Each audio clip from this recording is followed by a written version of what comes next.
Check. Hey guys check. तो चलिए आगे बढ़ते हैं। अब हम देखते हैं एनिमल किंगडम के बारे में। ये बेहद इंपॉर्टेंट है एनिमल किंगडम, और ये जो ऐसी चीज़ है कि देखिए जिससे मैक्सिमम क्वेश्चन एग्जाम के अंदर आते हैं। एक प्लांट किंगडम हो गया और दूसरा एनिमल किंगडम हो गया, यानी पूरी बायोलॉजी एक तरफ है और plant kingdom animal kingdom and cell जो है वो एक तरफ है। ह्यूमन बॉडी से बहुत कम सवाल आते हैं, तो हमें जो ज़्यादा फोकस रखना है, हमें ऑलरेडी क्लियर होना चाहिए कि भाई किस चीज़ पे रखना है, क्योंकि वो जो चीज़ होती है हमारा टाइम सेव करेगी। तो चलिए शुरू करते हैं इस चीज़ को।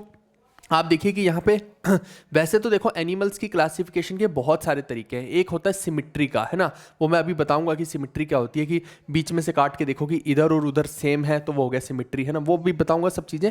बट कहने का मतलब है कि एनिमल्स को अलग अलग तरीके से डिवीजन किया जा सकता है, कि एक सिमिट्री के आधार पर कर दिया, रीढ़ की हड्डी के आधार पर कर दिया कि भैया वर्टिब्रेट है कि नहीं है ना, या सेगमेंट के आधार पर कर दिया कि कई एनिमल होते हैं जिनकी बॉडी यूं यूं छोटे छोटे सेगमेंट से दिख रहे होते हैं, जैसे अर्थवॉर्म को देखिए वो सेगमेंट से दिख रहे होते हैं उसमें। तो बहुत सारे तरीके हैं अलग अलग क्लासिफिकेशन करने के, जिसमें से एक बहुत कॉमन तरीका है वर्टिब्रेट इनवर्टिब्रेट वाला, है ना। तो ये होते क्या है, ये मैं एक रफ आइडिया आपको दे रहा हूँ, है ना, वो बाकी तो हम डिटेल में सब चीज़ें करेंगे। एक ब्रीफ आउट आपको पहले कर रहा हूँ ताकि आपको समझ में आ जाए कि हम ओवरऑल पढ़ने क्या वाले हैं। आप देखो एनिमल्स को दो भागों में बांटते हैं हम, एक वर्टिब्रेट हो गए और दूसरा इनवर्टिब्रेट। वर्टिब्रेट का सीधा सा मतलब है जिनकी रीढ़ की हड्डी होती है ना। वर्टिब्रेट का मतलब होता है जिनकी रीढ़ की हड्डी होती है, ठीक है भाई, हड्डी होती है। और ये इनवर्टिब्रेट है जिनकी रीढ़ की हड्डी नहीं होती, सिंपल भाषा में, है ना। मैंने बोला ना, मैं बायोलॉजी को जो पढ़ाऊंगा मैं बिल्कुल भी उन लोगों की तरह नहीं पढ़ाना चाह रहा हूँ कि जो एकदम ट्रेडिशनल तरीके से ऐसे करके ये वो समझ नहीं आएगी ना भाई, ऊपर से चली जाएगी। अपने को चाहिए कोई देसी व्यक्ति देसी तरीके से बताए, तब आपने जो है दिमाग में घुसेगी, है ना। तो ये ऐसी ही चीज़ है और वही तरीका मैं आपको अपना रहा हूँ। और जो चीज़ें छोड़ने वाली होती हैं कि भैया इसको ज़्यादा नहीं डेप्थ में जाना है, उसको मैं बोल देता हूँ कि मत करो। क्योंकि क्या है कि वो अगर चीज़ समझ ही नहीं आई और उसके ऊपर इतना टाइम भी इन्वेस्ट कर दिया तो फिर मतलब क्या रह जाएगा, क्यों पढ़ना है उस चीज़ को जो काम की भी नहीं है और उसका अता पता भी नहीं है। तो आप देखिए कि अब इसमें वर्टिब्रेट के अंदर क्या होता है, अलग अलग टाइप के आपको देखने को मिलेंगे, जैसे रेप्टाइल हो सकते हैं, फिश हो सकती है, एम्फीबियन हो सकते हैं। अब जो एम्फीबियन होते हैं ये कौन से होते हैं, पानी में भी रह सकते हैं और धरती पे भी रह सकते हैं, है ना। जैसे फ्रॉग की एग्जांपल है, आपने देखा हो ना, कुएं का मेंढक तो पानी में भी रह रहा है। और बाकी अगर गांव में गए होगे, हमारी तो नानी के गांव में हम जब भी जाते हैं वहाँ मेंढक उछलते ही मिलते हैं, हमें हर जगह पे मेंढक उछलते मिलते हैं। हम चल रहे हैं, हमारे पाँव के ऊपर से मेंढक निकल गया, है ना, ऐसा भी देखने को मिलता है, ठीक है। और स्पेशली आप देखिए कि अगर लड़कियों को ले गए आप गाँव में, है ना, तो किसी अपनी गर्लफ्रेंड वगैरह को ले जाइए, उसके बाद जैसे जैसे वो चलेगी, है ना, मेंढक उसके पीछे पीछे आगे भी है और वो उछलती हुई नजर आएगी। तो ऐसा भी देखने को मिलते हैं करैक्टर। चलिए जो भी है, बाकी फ़िश की बात करते हैं। तो फ़िश जो है वो हमें पता पानी में रहती है, कंप्लीटली जो है बाहर तो नहीं निकाल सकते। बाकी तो आपको पता ही है कि क्या हाल होगा। अब जैसे शार्क वगैरह है, किसी को देखने का मन है, दुबई जाओ, फिर भैया वो अंडर वाटर लेके जाते हैं और वहाँ पे दे दनादन शार्क तुम्हारे आगे पीछे घूम रही होती है, तुम्हारी वीडियो भी बनाते हैं। ये एक पिंजरा होता है, पिंजरे में भी लेके जाते हैं और यूँ भी ले जाते हैं कि तुम सीधा ही तुम्हें ले जाएंगे, और साथ में कैमरा है कि भाई अगर उधर से आ गई और उसने तुम्हें निगल लिया तो। वैसे मैं बता दूं कमाल की चीज़ ये होती है कि ये जो शार्क्स होती हैं ये ह्यूमन से ना थोड़ा शाय फील करती, शर्माती हैं ये, है ना, लौंडों से शर्माती हैं कि कोई बात नहीं, तुम आ गए तो कोई बात नहीं, चलेगा, है ना। लड़कियों के साथ भी ऐसा ही है ना, जेलस फील नहीं करती हैं। हाँ, दूसरे जो छोटी मछलियाँ होती हैं उनको ये अपना आहार बनाती है। इसके अलावा रेप्टाइल्स का पता ही है ना, सांप हो गया, क्रोकोडाइल हो गया, वो सब रेप्टाइल में आ जाते हैं। और नेक्स्ट है एक बर्ड्स। बर्ड्स जो होते हैं ये, इनकी हड्डियां जो होती खोखली होती हैं, भारी नहीं होती, सॉलिड नहीं होती हैं, जिस वजह से ये उड़ सकते हैं, ठीक है। और इनके जो लिम्स होते हैं वो पंखों की शेप ले चुके होते हैं, उस तरीके से डेवलप हो गए हैं तो ये उड़ सकते हैं इजीली, है ना भाई। और इसके अलावा फिर मैमल्स की बात करते हैं। मैमल्स वो होते हैं जिनके थन होते हैं। तो आप बोलेंगे ह्यूमन क्या है, तो अपना देख लो भैया कि तुम्हारे थन है कि नहीं है, तो वहीं से पता लग जाएगा कि यू आर मैमल और नॉट, है ना। तो ये मैं लड़कों को बोल रहा हूँ भाई, अननेसेसरी का फालतू का क्रिएट मत करना कुछ भी। तो मैमल्स जैसे आप देखिए कि गाय का दूध दूहते हैं, है ना, तो थन है, दूध दो रहे हैं। ऐसे ही आप बकरी को देखिए, बकरी का भी है। मतलब सेम यही चीज़ है कि मैमल्स, आई होप सो कि समझ गए होगे, है ना, नहीं तो वो चतुर वाली स्पीच देनी पड़ेगी, हम तन मन और डैश से इस देश की सेवा करेंगे। चलो, तो याद रहेगा एक्चुअली में क्या होता है, ये छोटे छोटे एलिमेंट्स होते हैं जिनको जब आप हिट करते हैं ना तो वो चीज़ें, एक स्माइल आ गई फेस पे, है ना, कोई जिंगल हो गया, उससे चीज़ें याद हो जाती हैं और कुछ नहीं, कोई पिक्चर देख ली, है ना। अब ये हो गया। तो एक चीज़ मैं और कमाल की आपको बता देता हूँ, जहाँ पे बर्ड लिखा है या मैमल लिखा है तो आपको थोड़ा सा ना चीज़ें आसान लगेंगी। यहीं पे एक चीज़ बता देता हूँ, एक होता है विवापोरस और एक होता है ओविपोरस। ठीक है, ये आगे हम पढ़ेंगे, जगह जगह पे हमें ओविपोरस और विवापोरस देखने को मिलेगा। तो मैं यहीं पे आपको समझाता जाता हूँ कि विवापोरस कौन से होते हैं और ओविपोरस कौन से होते हैं। आप देखिए, जो बर्ड्स होते हैं ये होते हैं ओविपोरस और जो मैमल्स होते हैं ये होते हैं विवापोरस। यहाँ से शायद आपको ये चीज़ समझ में आ जाए। एक्चुअली में होता क्या है कि बर्ड्स जो हैं ये अपना जो ब्रीडिंग करते हैं, ये रिप्रोडक्शन जो करते हैं, क्या करते हैं, अंडा दे के करते हैं, है ना। अंडे देंगे, अंडे के धीरे धीरे टाइम लगेगा और उसमें से फिर चूज़ा बाहर आएगा, वो वाला होगा। वहीं पे जो मैमल्स हैं, बछड़ा है ना, बछड़ा कैसे आ रहा है, भैंस बच्चे को कैसे पैदा कर रही है, आदमी जो है, आदमी तो नहीं करता, चलो औरत कर रही है ना, तो औरतें जो है बच्चों को कैसे पैदा कर रही हैं, कैसे हो रहा है, ये सारे का सारा। जब बायोलॉजी में आते हैं ना, फिर आप ये शर्म शुर्म है ना, अरे ये क्या बात कर दी है ना, ये किस चीज़ की बात कर दी, आपको शर्म नहीं आती, ये सब चीज़ें हट जाती हैं बायोलॉजी में आके, है ना। फिर आपके लिए हर चीज़ नॉर्मल हो जाती है। आप एनस की बात कर रहे हैं वहाँ पे, है ना, आप वहीं पे स्तन की बात कर रहे हैं, हर पेनिस की बात कर रहे हैं, मतलब वो जो है फिर ये आपको पर्दा हटाना पड़ता है इस चीज़ का। मतलब ये नहीं हो सकता कि कपड़े पहन के और बायोलॉजी पढ़ रहे हैं, that is not at all possible for you, है ना। किसी एनिमल को देख लो, ये खुद नहीं कपड़े पहनते, तो वैसे ही ह्यूमन है। यहाँ पे फोटोज़ भी आएंगी, अब कुछ लोग को ऐसा लगेगा, है ना, कि अरे सर ये क्या दिखा रहे हो आप, है ना, हमारे अरमान जगा रहे हो, तो कुछ नहीं हो सकता भाई, वो दिखाना पड़ता है, जो है वो है ना। तो अपने माइंड से थोड़ा कचरे को साफ करेंगे तो आपको सब कुछ स्मूथ दिखेगा, मज़ा भी आएगा चीज़ों में। चलो, तो ओविपोरस जो होते हैं ये क्या है, जो अंडे देते हैं, ठीक है। अब हमारे में क्या होता है, कई बार बोल देते हैं कि कोई बंदा बहुत ही लेट कर रहा होता है, क्या कर रहा था वहाँ पे, अंडे दे रहा था क्या, है ना, कि अंडे दे के उसके ऊपर ही बैठ गया और चूजे जब तक नहीं निकलेंगे तब तक हिलूंगा नहीं मैं यहाँ से। फिर जो विवोपोरस होते हैं ये डायरेक्टली क्या है, बच्चे को जन्म देते हैं। मैं सरल भाषा में, बच्चे को जन्म देते हैं, ठीक है भाई। तो ये हो गए विवापोरस, जैसे कि मैमल्स हो गए। आई होप ये वाला पार्ट आपको क्लियर है। वर्टिब्रेट को पढ़ना बहुत आसान होता है, लेकिन इनवर्टिब्रेट को पढ़ने में थोड़ी सी मशक्कत लगती है, थोड़ा सा साहस जुटाना पड़ता है ना। प्लांट्स में भी ऐसे ही था, यहाँ भी ऐसे ही है। ये जो दूसरे हैं ना, इनको थोड़ा सा करने में परेशानी आपको देखने को मिलेगी, क्योंकि इनके बारे में हम कनेक्ट नहीं कर पाते, सुना कम होता है, इस वजह से है, ठीक है दोस्त। तो अब आप देखिए कि यहाँ पे जो है अलग अलग टाइप के करेक्टर देखने को मिलेंगे। एक हो गया प्रोटोजोआ, फिर दूसरा हो गया फ्लैट वॉर्म, तीसरा हो गया एनिलिड, चौथा हो गया एकिनोडर्म्स। और वहीं पे अगर एक नीचे जाएंगे, आप थोड़ा सा नीचे जाएंगे तो आर्थ्रोपोड्स हो गए। आर्थ्रोपोड्स जो होते हैं इसके अंदर कीड़े मकोड़े बहुत सारी चीज़ें आ जाती हैं, तो ये बहुत सारे करैक्टर देखने को मिलेंगे आर्थ्रोपोड्स में, जैसे आर्केनिड्स हो गए, क्रस्टेशियंस हो गए, इंसेक्ट्स हो गए, मायरापोड्स हो गए। ये है ना, नाम भी अजीब से लग रहे होंगे, कोई बात नहीं, कुछ नहीं कर सकते। फिर केंचुए से देखे होंगे, कई बार बारिश में निकल जाते हैं, वो क्या होते हैं, मोलस्का होते हैं, वो हमें देखने को मिले, स्नेल जिसको बोलते हैं हम। फिर ऐसे ही आप देखिए इधर आएंगे तो कोलंट्रेटा देखने को मिलेगा। यानी ये हो गए इनवर्टिब्रेट। इनमें किसी में भी रीढ़ की हड्डी दिख रही है आपको, नहीं दिख रही, बस बात खत्म। तो ये जो है एक कैटेगरी मैंने आपको क्लासीफाई करके बता दी एनिमल्स की। हिंदी में भी सब कुछ है, परेशान मत होना। अब देखो क्या होता है, इसी चीज़ को आप एक अलग तरीके से भी चीज़ों को अप्रोच कर सकते हैं। मैंने बोला ना, क्लासिफिकेशन के बहुत सारे तरीके। एक तो बैकबोन वाला तो है ही है, लेकिन उसको फर्दर अगर अलग तरीके से क्लासीफाई करना है तो जैसे वर्टिब्रेट में देखते हैं, तो इसमें क्या हो सकता है, वार्म ब्लडेड और कोल्ड ब्लडेड हो सकता है। जिनकी बैकबोन है उसमें भी एक वार्म ब्लडेड होते हैं, एक कोल्ड ब्लडेड होते हैं। अब ये सारा बेस मैं यहीं पर तैयार कर रहा हूँ, है ना, क्योंकि आगे जब मैं चलूंगा तो मैं वहाँ पे इन चीज़ों को ज़्यादा नहीं बताऊंगा कि वार्म ब्लडेड क्या है, कोल्ड ब्लडेड क्या है, मैं बता के निकल जाऊंगा कि रेडियल सिमिट्री क्या है। मैं सीधा बोलूँगा ये रेडियली सिमिट्रिकल है, ये ओविपोरस है, ये विवापोरस है। फिर वहाँ थोड़ी इतना सब चीज़ें बताने बैठूंगा, फिर तो वो नॉनसेंस हो जाएगी। तो इसीलिए पहले बेस तैयार कर रहा हूँ, इसको समझ लेना अच्छे से जो मैं चीज़ें बता रहा हूँ। वार्म ब्लडेड क्या होता है, वार्म ब्लडेड वो होते हैं, जैसे ह्यूमन बीइंग क्या है, वार्म ब्लडेड है, क्या होते हैं, गर्म खून वाले जानवर, जो बाहर के एटमॉस्फेयर के चेंज होने से खुद का अंदर का जो टेम्परेचर है तब भी मेंटेन रखते हैं। यानी कि खुद की एक हीट प्रोड्यूस करते हैं। बाहर अगर बहुत सारी ठंड है तो आपने देखा होगा, आप यूँ सिकुड़ के बैठ जाते हैं, आपकी बॉडी का टेम्परेचर तो वही रहेगा ना। एक बॉडी का टेम्परेचर फिक्स है 37.5 के आसपास, है ना, वो वही रहता है आपका, है ना। कहने का मतलब अगर बहुत ज़्यादा गर्मी है तब भी आपका टेम्परेचर, बॉडी क्या करती है, बॉडी अपना टेम्परेचर मेंटेन करके रखती है।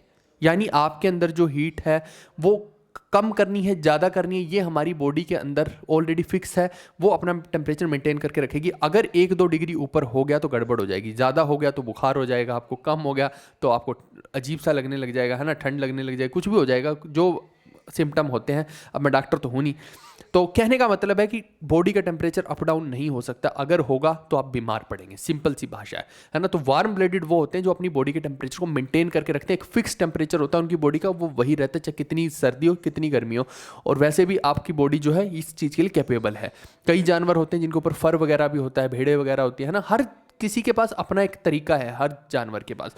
वहीं पे जो कोल्ड ब्लडेड है इनके पास ये शक्ति नहीं होती है, ये ठंडे खून वाले होते हैं। इनका क्या सिस्टम है कि अगर बाहर बहुत ज़्यादा गर्मी हो गई तो ये बेचारे तप जाएंगे, इनको कहीं ना कहीं ठंडी जगह में जाना पड़ेगा, तो हो सकता है ये पानी में घुस जाए कहीं, है ना। लेकिन वहीं पे अगर बाहर बहुत ज़्यादा ठंड पड़ गई तो फिर इनकी बॉडी जो है एकदम ठंडी होनी शुरू हो जाएगी, और इनको अपना मेंटेन करना पड़ेगा, क्योंकि एक एम्बिएंट टेम्परेचर चाहिए होता है ना आपको जीने के लिए। ऐसा थोड़ी कि आप एकदम सियाचिन के ग्लेशियर में खड़े हो गए और आप जिंदा हो। वो हमारे जवान हैं जो इतना मेहनत कर रहे हैं अपने देश की सुरक्षा के लिए, उनकी बात ही अलग है भाई, उनके साथ तो कंपैरिजन ही नहीं हो सकता, है ना। लेकिन यहाँ पे जो बात हो रही है कि ये जानवर अगर बाहर बहुत ज़्यादा ठंड है तो ये किसी गर्म जगह पे घुसने की कोशिश करेंगे, है ना। हो सकता है कहीं पे कोई इनको झोपड़ी सी मिल जाए, कहीं पे भी जहाँ भी ये अपने आप को छुपा सकते हैं, ताकि इनका जो बॉडी का टेम्परेचर है वो मेंटेन हो जाए।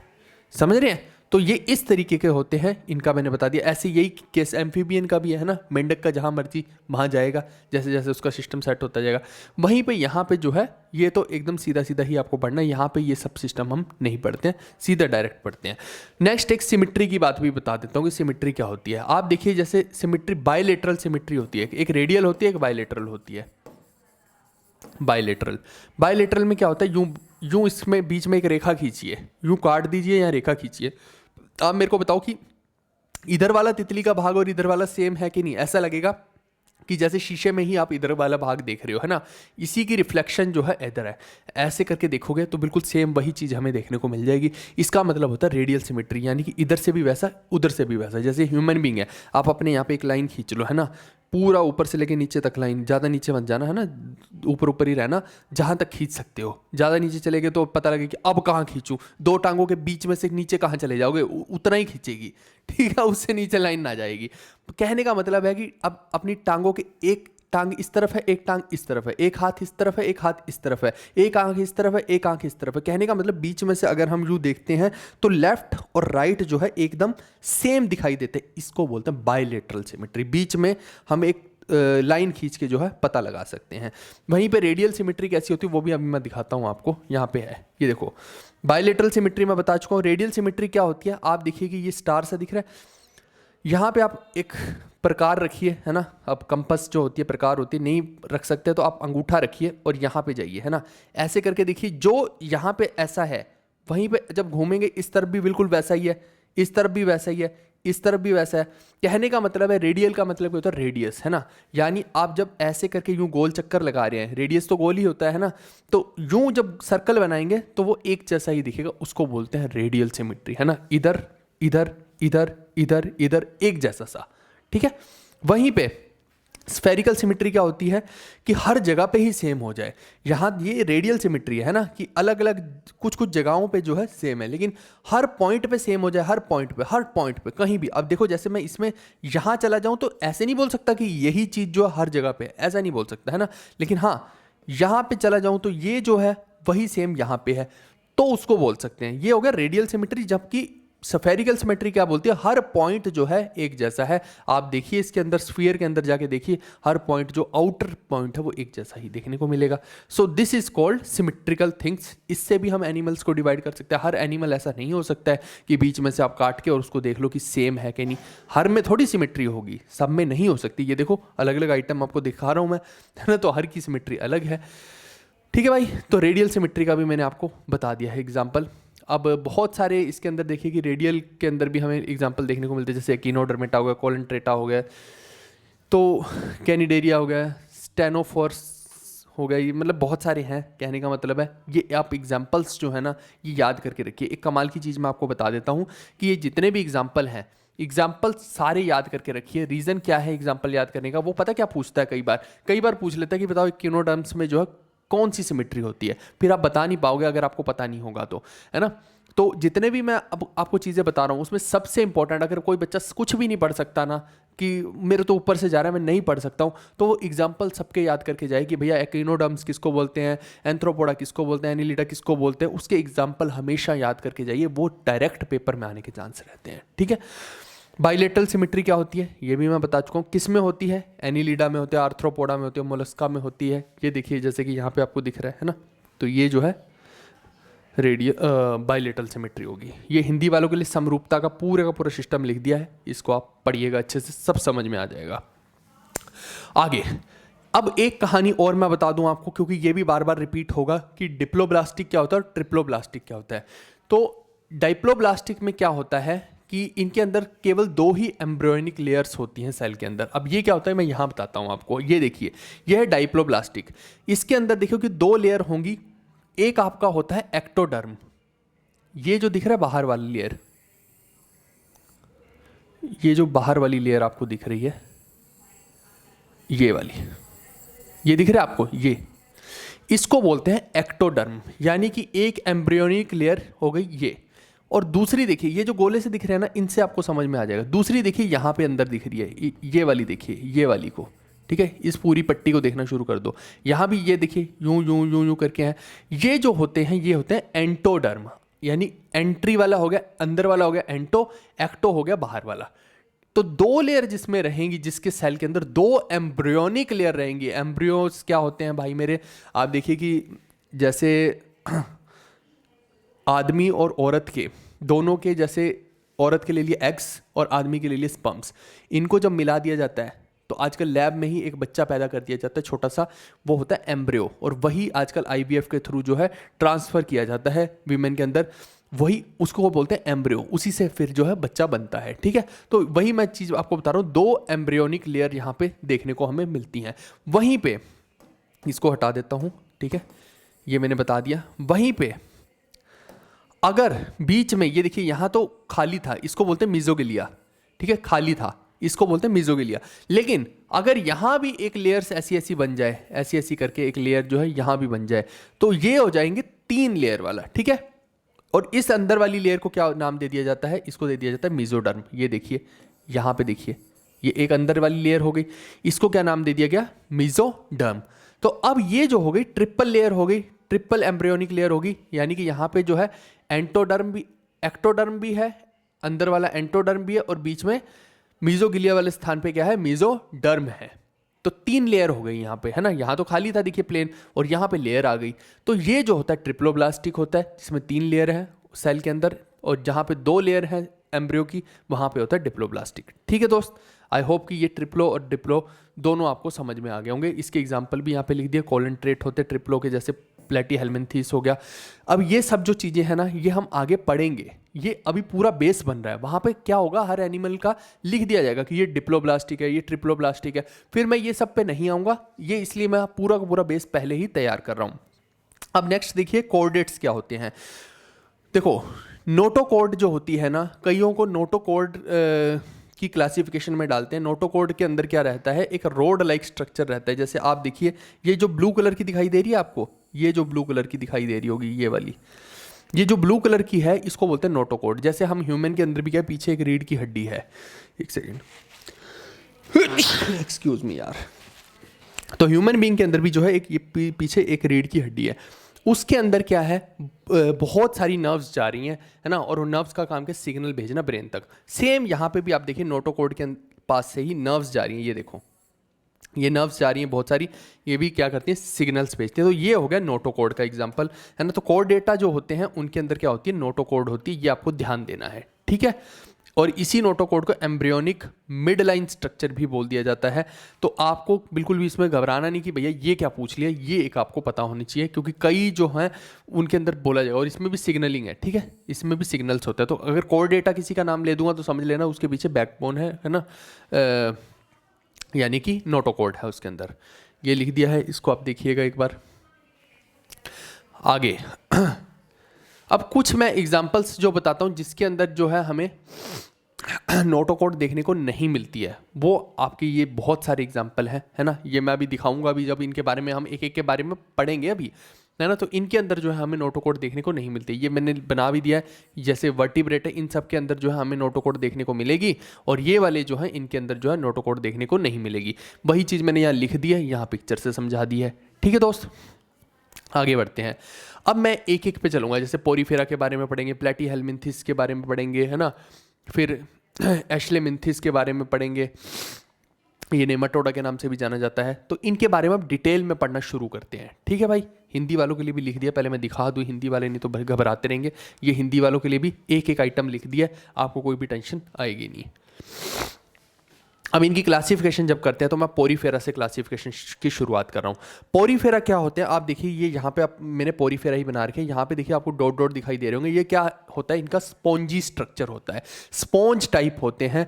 ये आपसे पेपर में कभी भी पूछ लिया जाए कि स्पॉन्ज टाइप स्ट्रक्चर कहाँ पे देखने को मिलता है, तो पोरीफेरा के अंदर देखने को मिलता है। ये पूछा जाता है, इसके बारे में सीधा पूछा जाता है। फिर ये क्या, कहाँ पे रहते हैं, मेराइन में रहते हैं, मेराइन कल्चर में रहते हैं, तो मतलब कि खारे पानी के अंदर ये देखने को हमें मिलते हैं। और एसिमेट्रिकल एनिमल होते हैं। एसिमेट्रिकल का मतलब होता है जिनकी कोई सिमेट्री नहीं है। आप बताओ मेरे को, आड़ा टेढ़ा ये है, कहीं से कोई सिमेट्री देखने को मिल रही, नहीं मिल रही। क्या मैं इसको बायलेटरल सिमेट्रिकल बोल सकता हूँ? बिल्कुल भी नहीं बोल सकता। कहाँ से बोलूँ इसको कहाँ से बोलूँ? ये कहीं से भी कुछ भी है, ये भी कहीं से भी कुछ भी है। एसिमेट्रिकल का मतलब है जिसका कोई समरूपता नहीं है, वो कहीं से भी आड़ा टेढ़ा है। ठीक है भाई, तो इसके अंदर कोई सिमेट्री नहीं है। दूसरा, स्पॉन्जेस के अंदर क्या होते हैं, ऊपर होते हैं उसके pores, all over the body हमें यहाँ पे पोर्स देखने को मिलते हैं। और ये जो हैं, इसमें ना स्पेस डाल लो, एक्चुअली में ये ओस्टिया है। ठीक है, ये शब्द है ओस्टिया। ठीक है, body pores are called ostia. इन सब बॉडी पोर्स को जो हम क्या बोलते हैं, इनको नाम दे देते हैं ओस्टिया।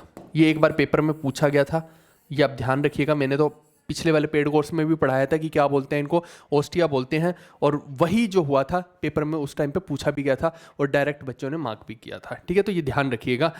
और इससे ही क्या होता है, वाटर जो है इसकी कैविटी के अंदर एंटर करता है। ठीक है, सेंट्रल कैविटी के अंदर जो है, अब वो सेंटर अंदर है या यहाँ पे समझ लीजिए, तो इन पोर्स के थ्रू जो है यहाँ पे सेंटर में जो है पानी भर जाता है। स्पॉन्जी स्ट्रक्चर है ना, तो वो उससे भर जाएगा।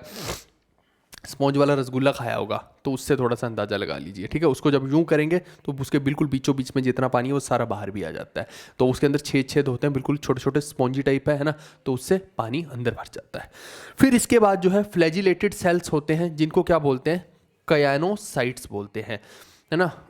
ये जो है फ्लैजिलेटेड का मतलब मैंने पहले भी बताया था कि जहाँ पे यूँ रेशे से बाहर निकले हो, जैसे कि यहाँ पे देखिए आप, ये दिख रहा है आपको, ये रेशा से बाहर निकला हुआ है, ये क्या हो गया, फ्लैजिलेटेड हो गया। ठीक है भाई, ये क्या हो गया, फ्लैजिलेटेड।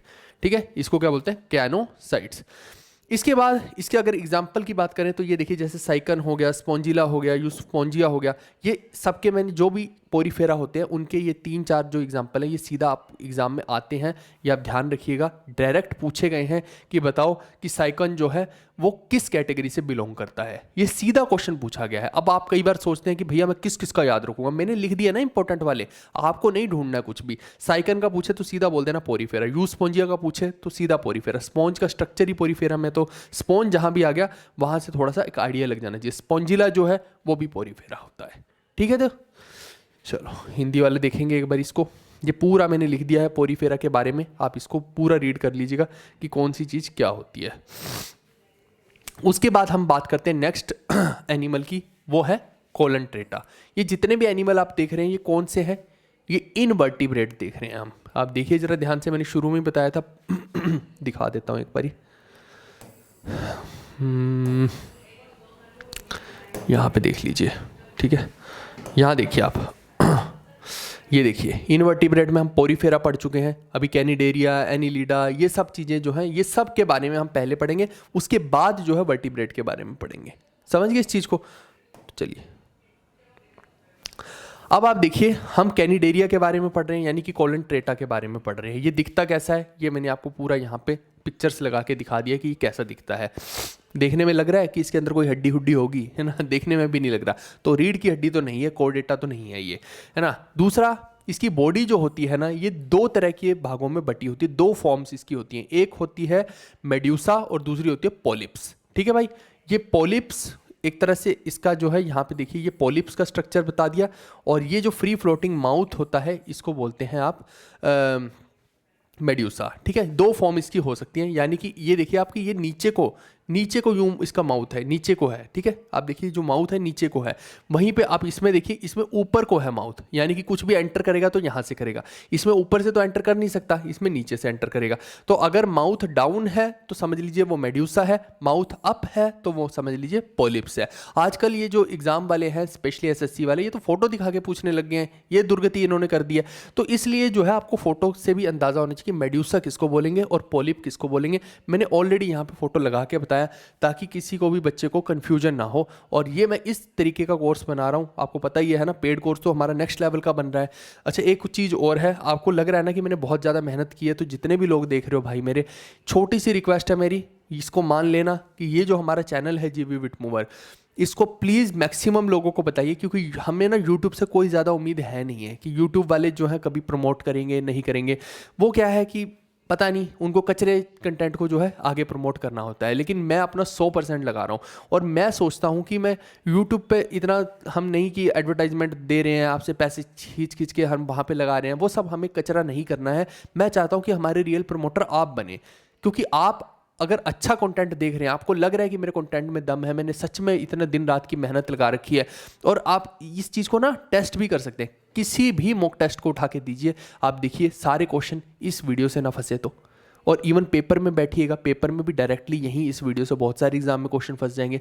तो ये आपकी रिस्पॉन्सिबिलिटी बनती है भाई मेरे। अब तो मैंने हिंदी में भी देना शुरू कर दिया है कि आप इन वीडियोस को ज़्यादा से ज़्यादा लोगों तक पहुँचाएं। एक तो इस वीडियो को शेयर ज़रूर करना, दूसरा हर बच्चे को बताइए कि भैया इस चैनल को सब्सक्राइब करके रखें, क्योंकि ये आपकी रिस्पॉन्सिबिलिटी। मेरी रिस्पॉन्सिबिलिटी क्या है, मैं अच्छे से अच्छा बेहतरीन कॉन्टेंट दूँ, लेकिन कॉन्टेंट के अलावा जो उसकी प्रमोशन है, एडवर्टाइजमेंट है, वो तो आप करेंगे ना भाई मेरे। तो ये रिक्वेस्ट है कि अगर सच में लग रहा है कि मेरी मेहनत में दम है, मैंने स्ट्रगल करके इस लेवल पे अभी अचीव किया है, एक एक सब्सक्राइबर को जोड़ा है ना, तो यही समझिए कि जीरो से उठे हैं, बिल्कुल भी कोई तुक्का नहीं मारा, बिल्कुल जीरो से एक एक करके ईंट जोड़ी है, तब जाके ये मकान बना है। इसको आप मिलियन तक लेके जाइए, ये आपसे रिक्वेस्ट है, ठीक है। ये पॉसिबल है बिल्कुल, अगर आप इसमें हमारा साथ देंगे तो। इसके बाद मैं और बेहतरीन कंटेंट आप लोग के लिए लेकर आता रहूँगा। चलो आगे हम इसमें देखते हैं। पॉलिप्स जो होते हैं, ये जो आप देखिए कि ये एक जगह पे रुके हुए हैं, जबकि ये देखिए ये ऐसा लग रहा है कि मूव कर रहा है। आप खुद देखिए, तो ये क्या होते हैं, ये सिसाइल होते हैं। सिसाइल का मतलब होता है एक जगह पे रुके हुए, और इनकी जो शेप है वो सिलेंड्रिकल होती है। इनको आप जैसे हाइड्रा है, ये देखिए हाइड्रा जो है ये आप इसी कैटेगरी में डाल सकते हैं, पॉलिप्स वाली में। वहीं पे इनके अंदर एक चीज़ और ध्यान रखिएगा कि पॉलिप्स तो क्या मतलब, इनके अंदर जो है रेडियल सिमेट्री होती है। ये देखिए आप रेडियस की फॉर्म में है कि नहीं, आप खुद देखो मेरे को, है ना। आप इधर से देख लीजिए, उधर से देख लीजिए, उधर से देख लीजिए, क्या आपको एक जैसा नहीं लग रहा है ना। आप इधर खड़े होकर देख लो, उधर खड़े होकर देख लो, ऐसे ही लग रहा है कि चारों तरफ बाल बिखरे हुए हैं ना। तो वो चीज़ है, रेडियल सिमेट्री इसके अंदर हो गई, ठीक है दोस्तों। अब क्या होती है मैं ऑलरेडी पढ़ा के आ चुका हूँ। अब दूसरे भाग की बात करें तो मेड्यूसा की। मेड्यूसा कैसा अम्ब्रेला शेप्ड होता है। आप देखिए जैसे अम्ब्रेला को आपने यूं खोल दिया, तो आप देखिए क्या ये अम्ब्रेला जैसा नहीं लग रहा। नीचे तुम खड़े हो और तुम्हारी गर्लफ्रेंड खड़ी है, ऊपर तुमने छाता खोल रखा है, बिल्कुल है ना, वैसे सही तो लग रहा है। और उसके बाद जो है इसका अगर एग्जाम्पल भी देना हो तो एक ये ध्यान रखना कि ये मूविंग होता है। एक तो फ्री स्विमिंग है, पानी में जो है ये इजीली मूव ऐसे कर सकता है। और दूसरा ये क्या है, इसका एग्जाम्पल देना हो तो जेली फिश का आप एग्जाम्पल दे सकते हैं इसके अंदर, ठीक है भाई। यहाँ पे देखिए, ये दिख रहा है आपको, ये पर्पल जेली, ये बिल्कुल ऐसा ही आपको देखने को लग रहा होगा। ये देखो छाते जैसे ही तो लग रहा है देखने में। इसके अलावा they exist in both forms. ऐसा भी हो सकता है कि ये दोनों के दोनों जो हैं इस और इस फॉर्म दोनों में मिक्स में भी रह सकते हैं। तो वो उस कंसेप्ट को क्या बोलते हैं, अल्ट्रेशन ऑफ जनरेशन बोलते हैं, है ना। अल्ट्रेशन ऑफ जनरेशन यानी कि आप मेटाजेनेसिस भी इसको बोल सकते हैं। इसका मतलब है कि वो मेड्यूसा की फॉर्म में भी रह सकता है, वो पॉलिप्स की फॉर्म में भी रह सकता है, उसकी मर्जी, है ना। आप सोचो जैसे एक छाता है, एक छाता है जो है ऐसे खुलता है, लेकिन अगर मैं बोलूँ कि नहीं इस छाते को आप यूं भी कर सकते हो, यूं उल्टा भी खोल सकते हो, यूं तो खोल ही सकते हो, आप यूं भी कर सकते हो। या फिर एक समझिए कि एक जैकेट है, उसको मैं यूं भी पहन सकता हूँ और फिर उल्टा करके भी उस जैकेट को पहन सकता हूँ, वैसा समझ लीजिए। तो उसको क्या बोलेंगे, मेटाजेनेसिस बोलेंगे, यानी कि दोनों ही फॉर्म्स में जो एग्जिस्ट कर सकता है। इसका एग्जाम्पल अगर कोई पूछ ले तो ओबेलिया हो जाएगा, ठीक है भाई। इसके अलावा इन सब के एग्जाम्पल्स यहाँ तो मैंने लिखे ही हुए हैं। एक हाइड्रा का जो है बार बार, और जेलीफिश का जो है ये बार बार पूछा जा सकता है। हाइड्रा का बार बार पूछा जा सकता है, तो वो क्या होते हैं, कैनिडेरिया बोल दीजिए या कोलेंट्रेटा बोल दीजिए, ये आप ध्यान रखिएगा। और इसके बाद फिजेलिया हो गया। फिजेलिया जो होता है ये पोर्टुगीज मैन ऑफ वॉर भी इसको बोलते हैं, जी हाँ, इसका यही नाम है। ये देखिए ये रहा, ठीक है, तो ये आप याद रखिएगा। सबकी फ़ोटो लगा दी है, आई डोंट थिंक सो कि आपको कोई दिक्कत आएगी। एनीमोन की फ़ोटो लगा दी है, मून जेली की लगा दी है, कोरल्स हो गए, ये सारे इसके एग्जाम्पल हैं। इनको याद करिए क्योंकि ये डायरेक्ट एग्जाम में पूछते हैं कि बताओ कि ये क्या है, वो क्या है। अब पूछ लेगा पोर्टुगीज मैन ऑफ वॉर जो है वो बताओ किस उससे बिलोंग करता है कैटेगरी से, तो आप बता सकते हैं इजीली। इसके अलावा और क्या हो सकता है, कुछ स्पीशीज़ ऐसी होती हैं जो कॉलोनीज़ में रहती हैं, जिनको कोरल्स भी बोल सकते हैं ना। कॉलोनी का मतलब है कि एक साथ मिल के झुंड में रह रही हैं। या फिर कुछ ऐसी होती हैं जो अकेले एकांत में रह रही हैं, ठीक है, उनको क्या बोल सकते हैं, सॉलिटेयर। सॉलिटेरिटी क्या होता है, एकांतवास, है ना, सब छोड़ दिया, एक अकेले रहेंगे। तो ऐसे भी हमें आइटम देखने को मिलते हैं, तो वही यहाँ पे बता रखा है। फिर इसके बाद जो मिएंड्रीना होते हैं, मिएंड्रीना जो है ये जेनेरिक नेम है ब्रेन कोरल का। ये पूछा गया है पेपर में, इसलिए मैंने लिखा है, ये नहीं कि मेरा दिल किया और मैंने यूं ही कचरा उठा के लिख दिया। ये पेपर में पूछा गया था कि बताओ जो मिएंड्रीना है ये किसका जेनेरिक नेम है, तो ये ब्रेन कोरल का जो है आपका जेनेरिक नेम होता है, ठीक है भाई। तो ये बता दिया है। मेन चीज़ जो है मैंने सारी की सारी इसमें क्लियर कर दी हैं और हिंदी वालों के लिए भी कर दी हैं, तो आप इसको एक बार रीड आउट मारिएगा।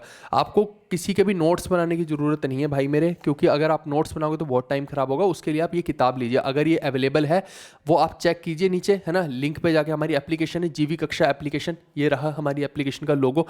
जीवी कक्षा एप्लीकेशन के अंदर जाकर आप हमारा कोर्स भी ले सकते हैं, ये बुक्स भी ले सकते हैं, ये जो 2 किताब है ना। तो ये जो है इनके अंदर, दोनों के अंदर मैंने सब कुछ लिखा हुआ है। आपको अलग से जो है कोई नोट्स बनाने की ज़रूरत नहीं, तो बहुत टाइम ख़राब होगा। इसके अंदर खोल के देखिएगा, आपको हर चीज़ जो है यहाँ पे देखने को मिल जाएगी।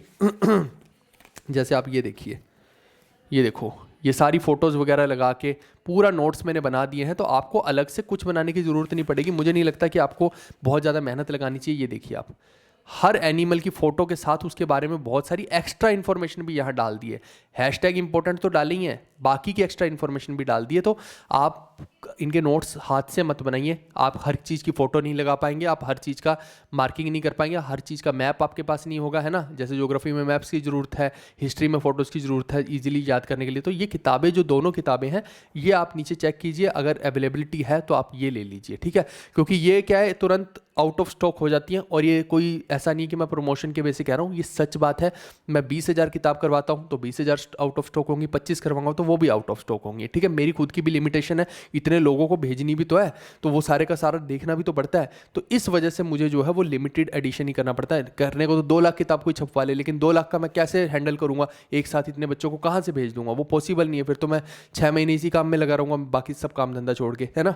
तो इस वजह से जो हमारी कहीं ना कहीं लिमिटेशन होती है। तो आप जब भी आपको ये बुक मिले, आप ये दोनों बुक्स लेना ज़रूर, है ना। आपको सच में हमारी मेहनत दिखेगी। पिछले 3 साल के अंदर हमने बहुत मेहनत लगा के ये कंटेंट बनाया है और ऐसी कोई और किताब आपको देखने को भी नहीं मिलेगी। मोस्ट अपडेटेड बुक हमने बनाई है। अब देखते हैं हम प्लेटी हेलमिंथिस के बारे में। हिंदी वालों को भी परेशान नहीं होना है, हिंदी वालों के लिए पूरा इंतजाम ऑलरेडी मैं बता चुका हूँ, है ना। ये इसीलिए बार बार दिखा रहा हूँ कि वो स्क्रीनशॉट ले पाएँ, ताकि उनको भी हर चीज़ समझ में आए, है ना। 2 फ़ोन रख सकते हो आप अपने सामने, जो मैं बताता जा रहा हूँ आप दूसरे फ़ोन के अंदर हिंदी में भी देख सकते हैं, ताकि आपको कोई दिक्कत ना आए। इसीलिए मैंने ये सारा हिंदी में भी प्रोवाइड किया है। और इसकी PDF जो है मैं अभी फ्री ऑफ कॉस्ट कहाँ पर प्रोवाइड कर दूँगा, जीवी कक्षा एप्लीकेशन पर कर दूँगा। वो मैं ऑलरेडी बता भी चुका हूँ आपको कि उसके फ्री कोर्स के अंदर जो है इसकी PDF जो है डलवा दूंगा। फ्री कोर्स के अंदर आप PYQ सेक्शन में देख लेना, वहाँ डलवा दूंगा, ठीक है। उसमें निचोड्स का एक फोल्डर है, उस फोल्डर में डलवाऊंगा। चलिए, प्लेटी हेलमिंथिस जो होते हैं ये एंडो पैरासाइट्स होते हैं। और कहाँ पे मिलते हैं हमें, एनिमल्स के अंदर मिलते हैं, स्पेशली ह्यूमन बींग्स के अंदर। एंडो पैरासाइट का मतलब पहले मैं बता देता हूँ कि क्या होते हैं। इसको देख के ही आप देखिए, जो कीड़े जैसे हैं, आपने अक्सर सुना होगा कि कई बच्चों के पेट में कीड़े मिल गए, है ना। तो वो पेट में कीड़े हैं तो उसके लिए डॉक्टर दवाई देता है और वो पोटी के थ्रू बाहर आ जाते हैं। तो यानी कि जो डाइजेस्टिव ट्रैक्ट है, डाइजेस्टिव सिस्टम होता है, वहाँ पर यूजुअली हमें उसको ये क्या समझते हैं, उसको ये होस्ट समझ लेते हैं ना। और खुद गेस्ट की तरह आके वहाँ पे रहने लगते हैं। होस्ट का मतलब होता है जिसका घर है, और गेस्ट क्या होता है, कुछ दिन के लिए जो आ रहा है। तो ये आकर वहीं रहने लग जाते हैं। सोचो कि वो मेहमान जा ही नहीं रहा वहाँ से जब तक कि उसको डंडे मार के ना भगाया जाए। तो वही हाल इनका है। तो इनको गोली देनी पड़ती है, फिर वो गोली से ये इनका लुढ़कते हैं थोड़े से, और फिर जो है पोटी के थ्रू बाहर आते हैं। तो उसको बोलते हैं एंडो पैरासाइट। यानी इनको अगर जीवन अपना जीना है, इनको रहना है, तो किसी ना किसी बॉडी के अंदर रहना पड़ेगा। सिंपल सी बात है। उसका ही सोच रहा हूँ, आत्मा आत्मा परमात्मा पे मत जाओ, बस ये बॉडी के अंदर रहते हैं, स्पेशली गंदगी में रहते हैं ना, डाइजेस्टिव ट्रैक्ट के अंदर रहना इनको पसंद है। और वही कहते हैं ना कि 84 लाख योनियां हैं, सोचो जिसको भगवान ने ये बना दिया तो क्या आइटम बनाई, है ना। तो पता नहीं, अभी तो हमें ह्यूमन बीइंग बना दिया है तो बढ़िया बढ़िया काम करते हैं, है ना जीवन में, पता नहीं कल को क्या बनना है, ये बनना है कि क्या बनना है, इतने सारे आइटम है देखो अभी तक तो हम इंसान भी नहीं ढूंढ पाए, इतने करेक्टर हैं। तो इन सब हम में से ही बनेंगे, है ना। वो सोल है जो ट्रांसफ़र होती रहेगी कहीं ना कहीं, और फिर पता नहीं कितने लाखों करोड़ों वर्षों के बाद जाकर हमें फिर वापस ह्यूमन बीइंग बनने का मौका मिलेगा। तो लेट्स सेलिब्रेट दिस थिंग, है ना। ये भी हमें देखना चाहिए, नहीं तो लोग यही दुखी रहते हैं कि पता नहीं भैया हम क्या करें जीवन में, हमसे ये नहीं हो पा रहा, वो नहीं हो पा रहा। भाई मत भागो ना, ज़्यादा परेशान मत हो ना, तुम ह्यूमन बीइंग हो, तुम्हें इतना बड़ा भगवान ने वरदान दे दिया कि तुम सोच सकते हो अपनी ग्रोथ के बारे में, वही एक बड़ी बात है ना। तो हर चीज़ है, कोशिश हमेशा करो अपलिफ्ट होने की, लेकिन ये नहीं कि अपने आप को निराश कर लिया, डीमोटिवेट कर लिया, दुखी कर लिया, मेरा सिलेक्शन नहीं हुआ। तो आप देखिए वहाँ पे, आप नीट के उस स्टूडेंट के बारे में देखिए जो फर्स्ट रैंक था, वो बताओ फंदा लगा लिया उसने, है ना, कि गर्लफ्रेंड छोड़ के भाग गई है, टुच्ची पुच्ची चीज़ें, है ना। इन चीज़ों को छोड़ के मतलब पता नहीं क्या क्या आइटम आपको देखने को मिलेंगी, है ना, कि पापा ने डांट दिया, जहर खा लिया लौंडे ने। मैं खुद देखे मैंने, है ना, गांव में स्प्रे पी लेते हैं, वो बताओ छिड़कने वाली स्प्रे होती है, वो मुंह में निगल लिया, है ना। अच्छा घर वालों ने डांटा तो निगल लो फटाफट से स्प्रे निगल लो, बताओ। मतलब मेंटली इतना ज़्यादा आज दुनिया वीक हो चुकी है कि कोई इलाज नहीं है। मेंटली स्ट्रांग होना सीखिए, ये दुनिया तो धक्के मारेगी। आप ये सोचिए कि भगवान ने आपको कितना बड़ा वरदान दिया है, आप जो है ह्यूमन बीइंग है, यही अपने आप में एक वरदान है।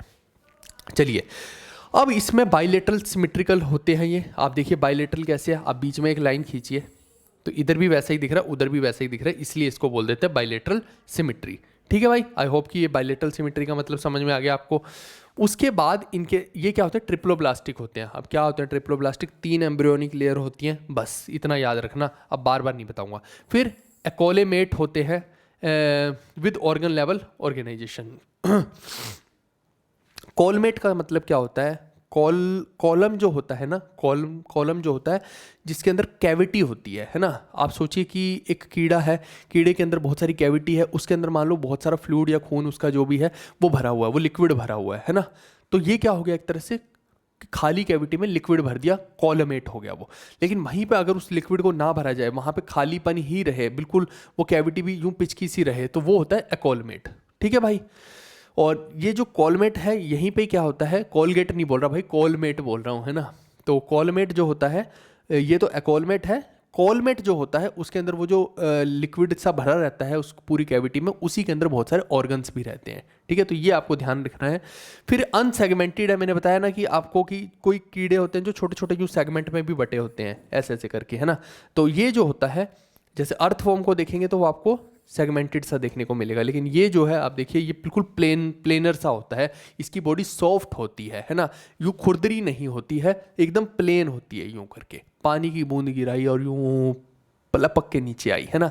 और वहीं पे अगर वो रफ वाले पे गिराएंगे तो टक टक टक यूँ स्टेप्स में आती रहेगी, सीढ़ी की तरह, है ना, सीढ़ी की तरह यूँ स्टेयर्स से आती रहेगी। तो वो होता है अनसेगमेंटेड, सेगमेंटेड। ठीक है, और ये है अनसेगमेंटेड यानी कि सॉफ्ट बॉडी। ट्रिप्लोब्लास्टिक है वो तो मैं बता ही चुका हूँ। और कॉलम इसके अंदर नहीं होता है, स्केल्टन भी नहीं होता और एनस भी नहीं होता है।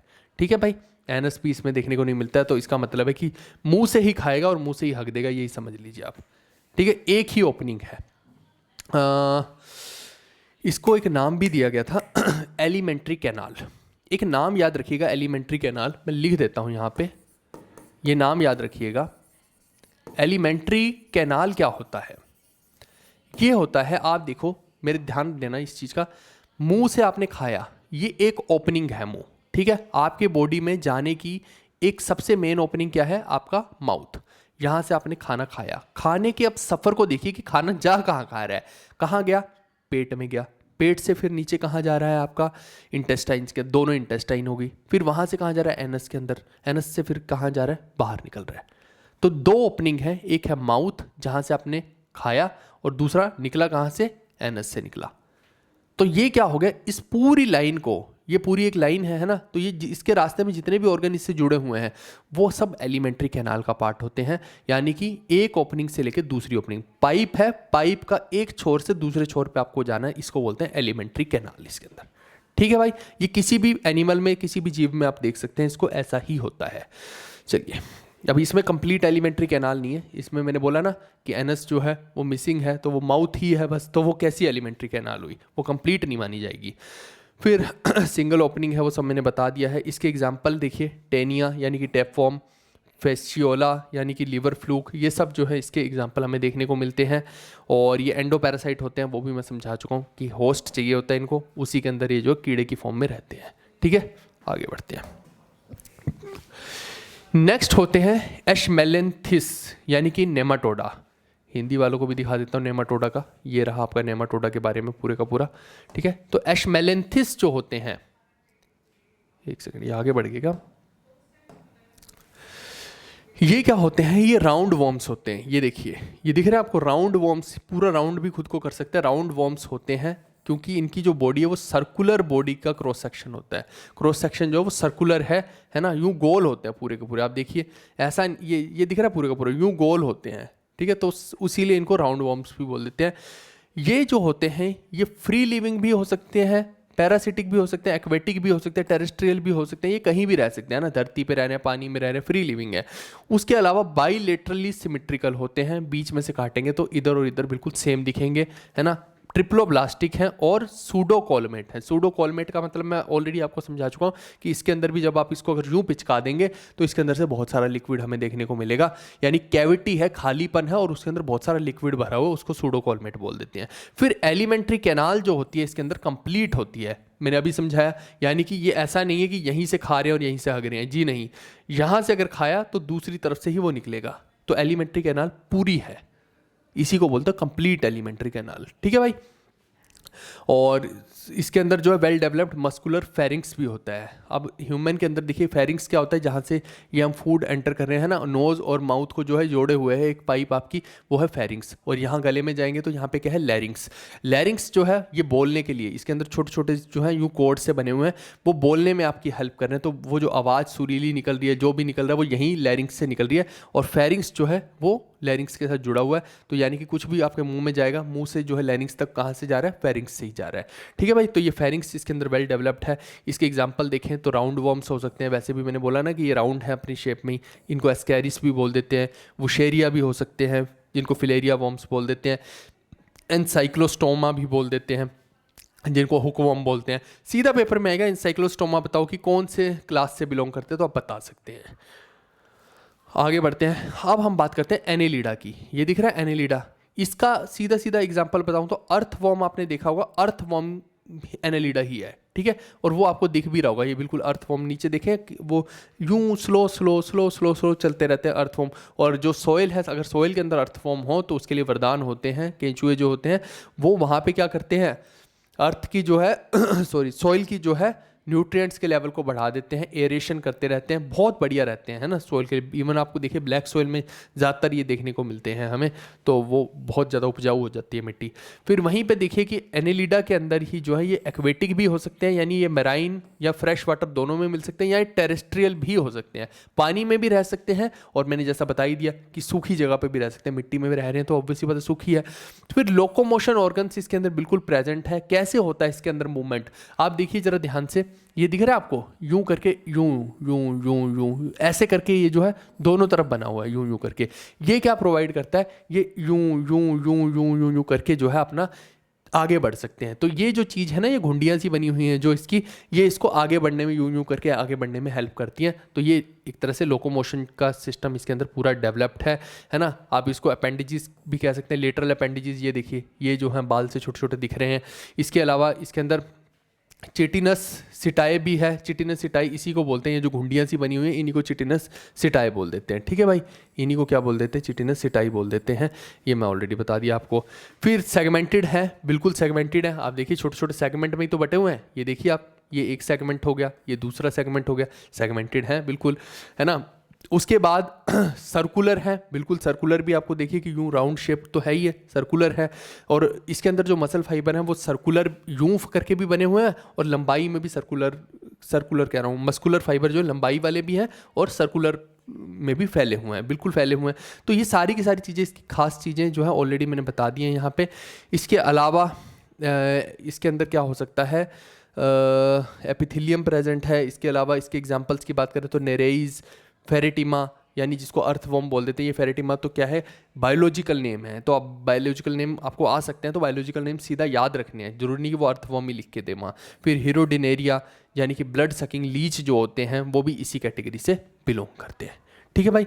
नेक्स्ट आपका आता है आर्थ्रोपोडा। बहुत सारे इंसेक्ट्स वगैरह हमें यहाँ पे देखने को मिलते हैं। लार्जेस्ट फाइलम है आर्थ्रोपोडा, बहुत सारा आइटम है ना, लगभग आप देखिए कि जो 2/3 से 2/3 से भी जो ज़्यादा है ना आइटम एनिमल्स के, वो आपको आर्थ्रोपोडा में ही देखने को मिल रहे हैं। यानी कि जब अगर आप ह्यूमन बॉडी छोड़ोगे तो उसके बाद आप देखिए कि यहाँ पे ही आपको मैक्सिमम टाइम बिताना है आर्थ्रोपोडा में ही।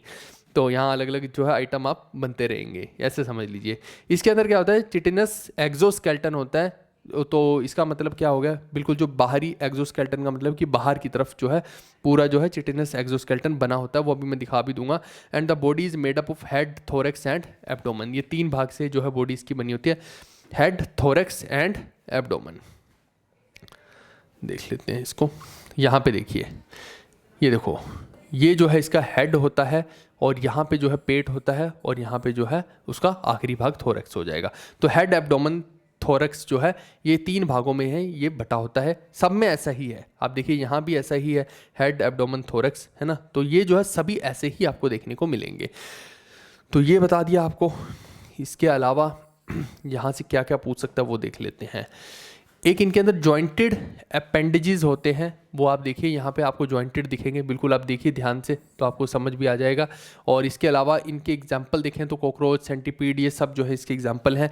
और भी बताता हूँ कुछ कुछ चीज़ें, जैसे आप देखिए मक्खी मच्छर वगैरह रहते हैं जिनको हम बोलते हैं वेक्टर्स। वेक्टर्स क्या करते हैं, पैथोजेंस को उठाते हैं, बैक्टीरिया वगैरह को एक जगह से और दूसरी जगह पे ले जाते हैं, है ना। वही आप देखिए, वही पोटी पे बैठ रही है मक्खियाँ और वही जलेबी पे जाके बैठ गई और वो जलेबी तुमने गटक ली, उसके बाद तुम्हारा क्या होगा, नोबडी नोज, है ना। तो वही वाली चीज़ है कि वो वेक्टर्स जो है वो भी यहीं से ही बिलोंग कर रहे होते हैं। वेक्टर्स का मतलब समझ गया आप क्या होता है। ऐसी मॉस्किटोज हैं वो भी वेक्टर ही हैं, वो वहाँ जाएंगे, गंदी जगह पे जाएंगे, मच्छर तो उत्पन्न ही वहाँ से होते हैं गंदी जगह से, और फिर आकर आपको जैसी काटेंगे, किस देंगे मच्छर, तो वो जो है आपके खून में छोड़ देंगे ऐसी आइटम, उसके बाद तुम बीमार हो जाओगे। वही वाली चीज़ है ना। तो उसको बोलते हैं वेक्टर्स। तो इसमें कौन सा हो सकता है, एनोफ्लीज, क्यूलेक्स, एडीज, ये सब मच्छर आपने सुना भी होगा, है ना, इनके नाम। इनसे अलग अलग बीमारियाँ होती हैं, पढ़ेंगे हम, पढ़ेंगे, टेंशन मत लो, है ना। फिर क्रुस्टेशियोनिस जो होते हैं, क्रुस्टेशियोनिस जो होते हैं, they are generally aquatic and differ from other arthropods. ये भी जो आर्थ्रोपोडा का ही एग्जांपल है। अब ये जो होते हैं जनरली एक्वेटिक होते हैं, पानी में देखने को मिलते हैं और दूसरे आर्थ्रोपोड से थोड़ा सा डिफरेंट होते हैं। जैसे इसके अंदर क्या होता है, 2 पेयर्स ऑफ अपेंडेजेस होते हैं, ये आपको ध्यान रखना है ना, हल्के से डिफरेंट होते हैं और 2 पेयर्स ऑफ अपेंडेजेस हमें यहाँ पे देखने को मिलते हैं। इसके बाद इसके अगर एग्जांपल देने हो क्रेटोशोनियस के, तो ये क्रैब्स, लॉबस्टर, श्रिम्प्स, प्रॉन्स, ये सब देखिए आप, है ना, मछली टाइप जो है, ये सब कहाँ मिल रहे हैं हमें, पानी के अंदर ही मिल रहे हैं। तो मैंने बोला ना ये तो पानी वाले ही आइटम है, तो थोड़ा सा डिफरेंट है बाकियों से, ऑलरेडी बता दिया। फिर इसी में एक आ जाते हैं इंसेक्टा। मैं आपको आर्थ्रोपोडा के अलग अलग टाइप बता रहा हूँ। अभी मैंने बताया ना इसमें 2/3 एनिमल्स है ही आर्थ्रोपोडा, तो उसी के टाइप बता रहा हूँ। तो एक इसमें इंसेक्ट्स भी आ जाते हैं, इंसेक्टा। तो ये क्या हो सकते हैं, जैसे कॉकरोच हो गया, पेरीप्लैनेटा इसको बोलते हैं। फिर मुस्का हो गया, इसको हाउस फ्लाई बोलते हैं। लेपिस्मा हो गया, इसको सिल्वर फिश बोलते हैं। मॉस्किटोज, बीज, टर्माइट्स, वॉस्प्स, ये सब जो है इंसेक्ट कैटेगरी के अंदर आ जाते हैं। ये क्या होते हैं, आर्थ्रोपोडा की कैटेगरी में माने जाते हैं। पेपर में आए तो सीधा मार्क करना है उत्तर, ठीक है भाई। इसके बाद आर्कनेट्स जो होते हैं, any member of the arthropod group that include spiders, daddy, long leg, scorpion. ये जैसे आप स्कॉर्पियन देख रहे हैं, है ना, यानी कि बिच्छू हो गया, स्पाइडर आपने देखा होगा, स्पाइडरमैन, ये सब किस में आ रहे हैं, आर्कनेट्स कैटेगरी में आ रहे हैं, ठीक है भाई। चलिए, ये हिंदी के लिए भी मैंने सेम आर्थ्रोपोडा की सभी चीज़ें लिख दी हैं, सब एग्जाम्पल लिख दिए, इसको आप रीड कर लेंगे। आगे बढ़ते हैं मोलस्का की तरफ। नेक्स्ट हमारी जो आ रही है एनिमल किंगडम में टाइप, वो आ रही है मोलस्का। अब इसके एग्जाम्पल देखिए क्या हो सकते हैं। पिला, पिला क्या होता है, पिल्ला मत समझ लेना कोई कुत्ते का पिल्ला हो गया, है ना, वो नहीं। एप्पल स्नेल जो होता है उसको पिला बोलते हैं। यहाँ पे देखिए जरा, ये एप्पल जैसा दिख रहा है आपको, ये हो गया आपका पिला। फिर ऐसी हेलिक्स हो गया, लाइमेक्स हो गया, डेंटेलियम हो गया, ऑक्टोपस, माइटिलियस, यूनियो, चाइटन, ये सब मैंने लिख दिए हैं। ये एकदम आप कनेक्ट कर जाएंगे, जितने भी एग्जाम्पल यहाँ पे दे रखे हैं सबका जो है, ये देखिए आप, डेंटेलियम, ये सब मैंने यहाँ पे बना के इसीलिए रखे हैं ताकि आपको क्लियर हो जाए। काइटन जो है ये रहा। फिर इसके बाद आते हैं, अच्छा एक चीज़ और मेरे को ध्यान आ रही है यहाँ पे, ये भी जो होते हैं बायसिमेट्रिकल होते हैं, बायसिमेट्रिकल। अगर कोई पूछ ही ले कि ये कैसे होते हैं तो मोलस्का भी जो है बायसिमेट्रिकल होते हैं, ये आप ध्यान रखिएगा। इसके अलावा ये क्या होते हैं, ट्रिप्लो ब्लास्टिक होते हैं एंड कॉलमेट भी होते हैं। कॉलमेट यानी कि अगर आपने कभी देखा होगा केंचुआ केंचुआ कह रहा हूँ, ये ऐसा स्नेल सा देखा होगा, स्नेल अगर पिचक जाए ना तो पिचक जाए तो उसमें से आपको बहुत सारा लिक्विड हमें निकलते हुए देखने को मिलता है। एक सेकंड रुकिए, बहुत सारा लिक्विड हमें देखने को मिलता है, तो जो है इसका मतलब है कि उसके अंदर कॉलमेट यानी कि बहुत सारा खाली स्पेस था जिसके अंदर बहुत सारा लिक्विड भरा हुआ है, तो यानी कि कॉलमेट भी हैं। इसके अलावा और क्या हो सकता है, ये एक्वियस भी हो सकते हैं, ये एक्वियस भी हो सकते हैं और टेरेस्ट्रियल भी हो सकते हैं, यानी कि पानी में भी रह सकते हैं और ज़मीन पे भी रह सकते हैं। और ये आइटम तो मैंने 2-3 जो है ये बता ही दी हैं। तो मोलस्का के बारे में मेन चीज़ यहाँ पे मैंने क्लियर कर दी है। उसके बाद हम बात करते हैं एकिनोडर्मेटा की। एकिनोडर्मेटा कौन सा है, ये देखिए, ये है आपका एकिनोडर्मेटा। इसका एक और भी एग्जाम्पल था अगर मैं गलत नहीं हूँ ना, ये देखिए आप, इस फोटो को हम लगा लेते हैं उधर, एक सेकेंड रुकिए, ये मैं लगा देता हूँ ताकि आपको ना ईजी रहे, तो आपको समझ में आना आसान हो जाएगा।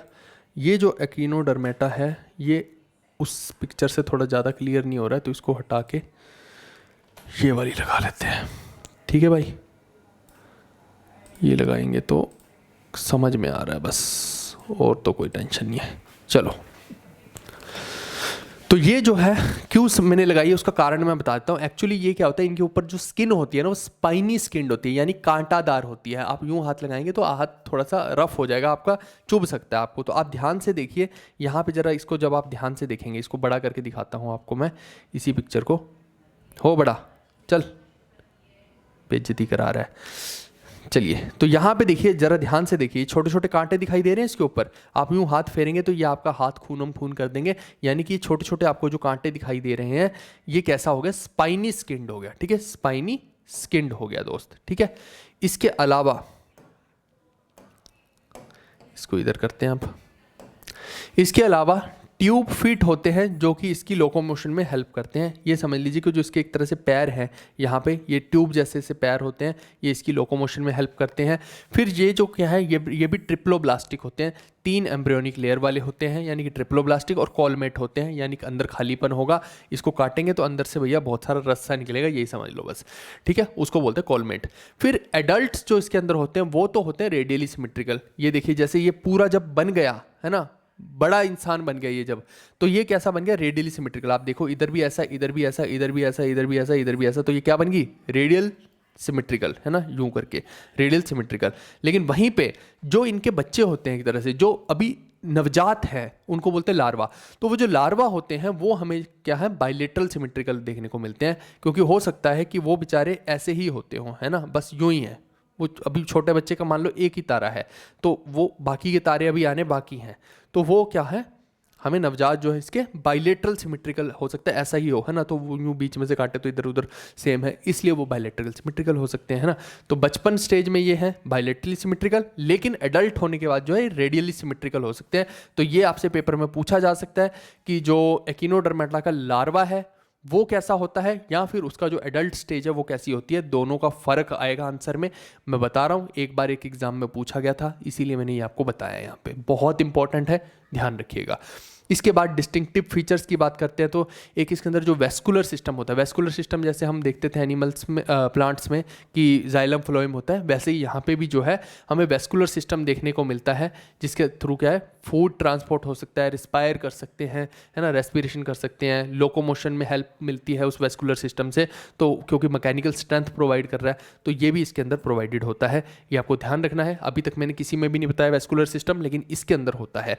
इसके एग्जाम्पल्स की बात करें तो ये स्टारफिश तो आपके सामने है ही है, एस्ट्रियाज भी बोल देते हैं इसको, एकिनस यानी कि सी उर्चिन भी हो सकता है, सी लिली, एंटीडोन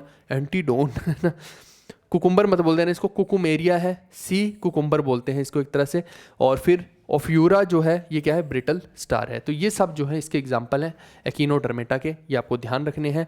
डेफिनेटली मैं बता रहा हूँ एकिनोडर्मेटा से क्वेश्चन पेपर में आते हैं, और वो सब पॉइंट्स तो मैंने यहाँ पे इंक्लूड कर ही दिए हैं, ये बनाई ही वीडियो इस एंगल से गई है। इसके बाद मैं बात करता हूँ हेमिकोडेटा की। अब हेमिकोडेटा के अंदर क्या होता है कि जो एक्सक्रीटरी ऑर्गन है इसका कौन सा होता है, प्रोबेसिस ग्लैंड होता है, ठीक है भाई, हिंदी वालों के लिए भी मैंने यहाँ पे लिख दिया है पूरे का पूरा, सूंड ग्रंथि है ना, प्रोबेसिस ग्लैंड।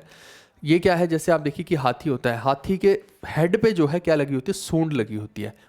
उसी तरीके से इस पे बोल सकते हैं कि जो इसका एक्सक्रीटरी पार्ट है इसके हेड पे ही लगा होता है, उसको बोलते हैं प्रोबेसिस ग्लैंड। ठीक है दोस्त, तो ये आपको ध्यान रखना है। और ये मैंने वैसे भी आपको बताया ही है कि सब आइटम यहीं से निकल जाती हैं, कई एनिमल ऐसे भी आपको देखने को मिलते हैं, तो ये भी उनमें से हो सकता है कि एक हो।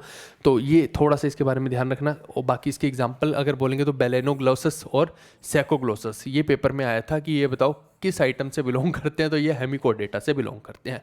फिर उसके बाद आते हैं कोरडेटा। कोरडेटा क्या होते हैं, जिनकी रीढ़ की हड्डी होती है, यानी जिनके अंदर नोटोकोड जैसे प्रेजेंट होती है। ये मैंने पहले भी बताया आप लोगों को, है ना। अच्छा, ये रहा हेमिकोडेटा का, ये रहा एग्जांपल, मैंने सोचा फोटो नहीं लगा रखी, ये रहा, ये दिख रहा ऊपर प्रोबोसिस, ये रहा प्रोबोसिस। ठीक है भाई, तो ये क्या है, इसका एक्सक्रीटरी ऑर्गन है। ठीक है, एक्सक्रीशन में हेल्प करता है, ये रहा प्रोबोसिस। ठीक है दोस्त, और कोरडेटा की बात करें तो इसके अंदर क्या होता है, ये एक नोटोकोड प्रेजेंट होती है, इसके आसपास जो है बहुत सारा नर्व कोड्स भी हमें देखने को मिलती हैं। बाकी इसके अंदर क्या होती है, presence of dorsal tubular hollow nerve cord होती है, वो तो मैंने बता ही दिया। नोटोकोड प्रेजेंट है, वही सेम ही चीज़ है, नर्व्स हैं, नोटोकोड है, ये वही चीज़ बता रहा है। सिंपल भाषा में समझना अपने को, तो चीज़ें जल्दी याद होंगी। अब बहुत ज़्यादा उसकी लैंग्वेज की डेप्थ में जाओगे तो चीज़ें याद नहीं होंगी। फिर उसके बाद इसके अंदर जो है बाइलेटरली सिमेट्रिकल है, ट्रिप्लोब्लास्टिक है, कॉलमेट है, ये तीनों जो है इसके अंदर मौजूद हैं। ठीक है, इसके अलावा they possess A post anal tail. Post anal tail, ये देखिए आप यहाँ पे, ये एनस है इसकी, ये एनस है इसकी, यहाँ से आइटम बाहर निकलती है, ये माउथ है और ये एनस है। तो इसकी एलिमेंट्री कैनाल कैसी हो गई, ये हो गई इसकी एलिमेंट्री कैनाल, ये इसकी एलिमेंट्री कैनाल हो गई। यहाँ से खाया, यहाँ पचाया और यहाँ से बाहर। ठीक है, तो ऐसे ही आप देखिए कि एनस के आगे जब जाएंगे तो इसकी एक पूंछ दिखाई देगी, है ना। तो पोस्ट एनल टेनल, एनल टेल का मतलब है, पोस्ट का मतलब बाद में, तो एनस के बाद जो है आपको एक पूंछ दिखाई देती है यहाँ पे। ठीक है भाई, इसके बाद आता है साइक्लोस्टोमेटा। ये साइक्लोस्टोमेटा कुछ ऐसे देखने को मिलते हैं जिनके अंदर जॉस की जो है लैक होती है ना। They lack jaws and have a circular sucking mouth. ये जो है इनका सर्कुलर सकिंग माउथ होता है, ये सांप मत समझ लेना इसको, है ना, ये अलग आइटम है। तो सर्कुलर सकिंग आइटम कह रहा हूँ, सर्कुलर सकिंग माउथ होता है ना। तो एकदम सर्कुलर सा है इनका माउथ, जिससे ये सक करते हैं। और इनके अंदर जो जॉज हैं, ये जबड़े हैं, जबड़े नहीं होते हैं, ये ध्यान रखिएगा। एंड इनके ऊपर कोई भी आपको स्केल्स नहीं दिखने को मिलेंगे, है ना। स्केल्स क्या होते हैं आपका, देखिए कि एक होगी बॉडी यूं प्लेन और एक होगी थोड़ी सी खुरदरी। वो जो खुरदरी होता है उसको बोल रहे हैं स्केल्स।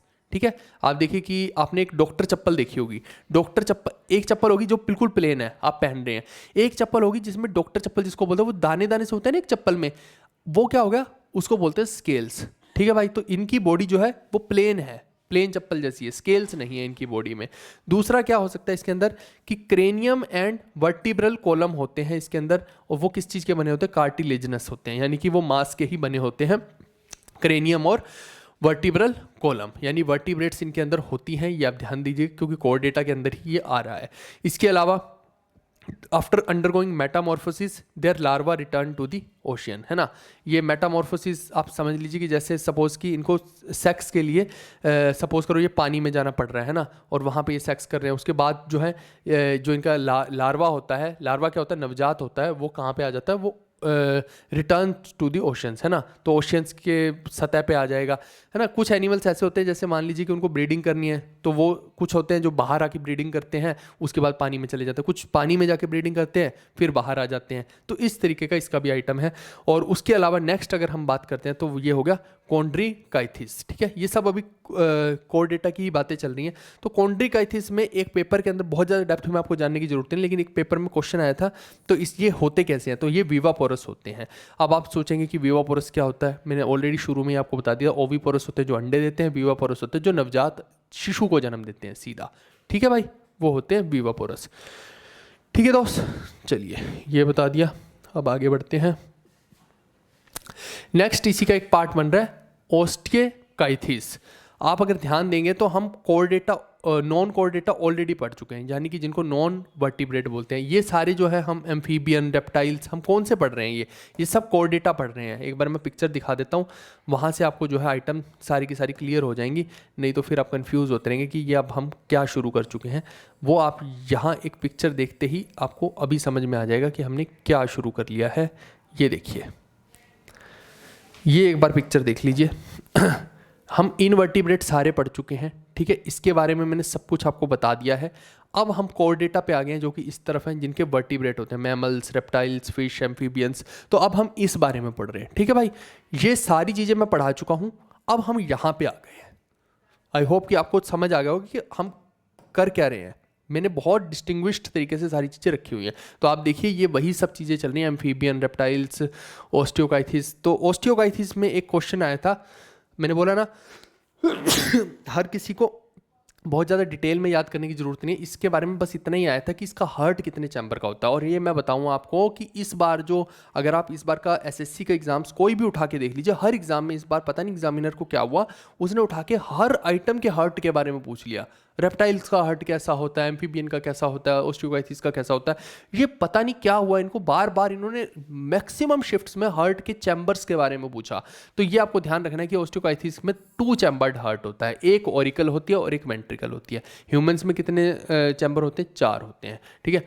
ऐसे एम्फीबियन का जब हम एग्जाम्पल देखते हैं तो इनको क्या बोलते हैं हम?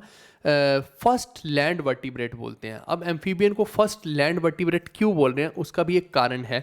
आप देखो, वैसे तो लैंड पे जो रहने वाले एनिमल्स हैं उनमें सबसे प्राइमरी में आएंगे रेप्टाइल्स, लेकिन जो एम्फीबियन है ये पानी में भी रह सकते हैं और लैंड पे भी रह सकते हैं। लेकिन होता क्या है कि ये ज़्यादातर समय पानी में बिताते हैं, कुछ समय लैंड पे बिताते हैं। तो इनको हम पर्टिकुलरली कंप्लीटली लैंड वाले एनिमल तो नहीं बोल सकते, लेकिन हाँ फर्स्ट लैंड वर्टिब्रेट जरूर बोल सकते हैं कि आते तो है ना लैंड पे, है ना।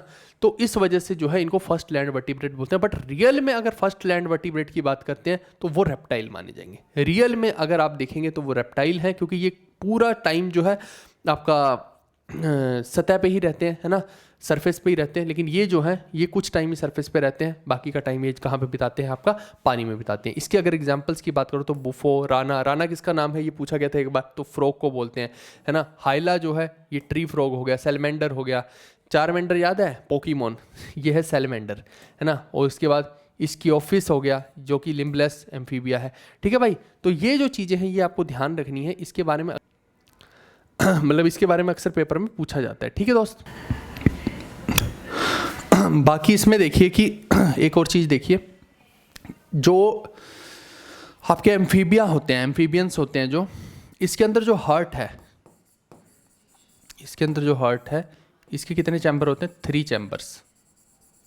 चैम्बर्स, जिसमें क्या होता है 1 वेंट्रिकल एंड 2 ऑरिकल्स होती है, ठीक है भाई। ये आपको ध्यान रखना है। दूसरा क्या है, ये एम्फीबियंस के बारे में है ना, और इसी में एक याद रखिएगा कि ये क्या होते हैं? कोल्ड ब्लडेड, ठीक है भाई। ये अपना इनकी बॉडी का टेम्परेचर जो है ये खुद मेंटेन नहीं कर सकते हैं, इनको अपना एटमॉस्फेयर चेंज करना पड़ेगा, एटमॉस्फेयर के हिसाब से, है ना, अपनी जगह चेंज करनी पड़ेगी। तो ये आप ध्यान रखिएगा। दूसरा है कि एम्फीबियंस जो होते हैं ये क्या होते हैं? ओवीपोरस होते हैं। ओवीपोरस का क्या मतलब होता है? इसी का एक पॉइंट लिख लीजिए, क्या होते हैं? ओवीपोरस। ओवीपोरस क्या होता है? जो अंडे दे सकते हैं, ठीक है भाई। ये आप ध्यान रखिएगा इसके बारे में।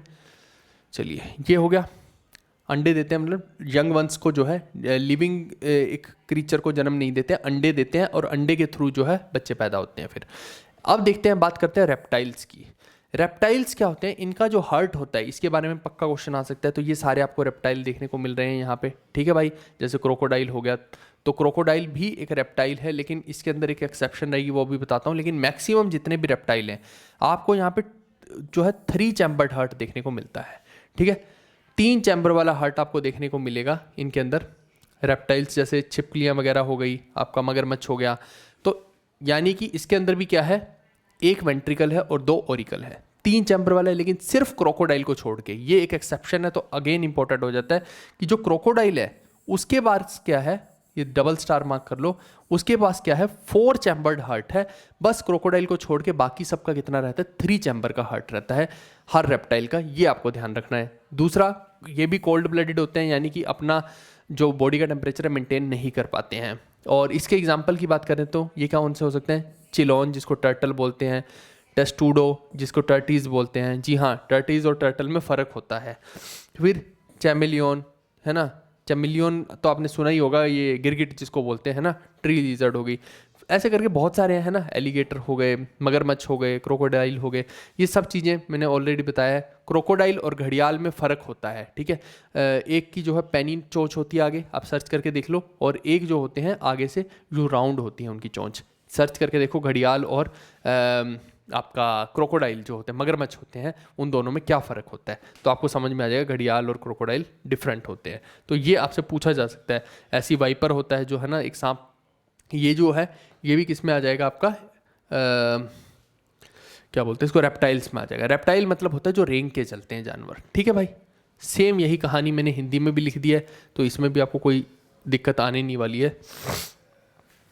आगे बढ़ते हैं, अब हम बढ़ते हैं एव्स की तरफ। एव्स कौन से होते हैं, यूजुअली अगर इनको हम देखेंगे मोटे मोटे तौर पे तो ये क्या होते हैं, पक्षी होते हैं।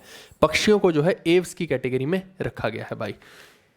ये टीम वालों ने फोटो क्या लगाई है भाई, ये कहाँ से एव्स, जो इनका दिल करता है कई बार ये ऐसी फोटो भी लगा देते हैं ना।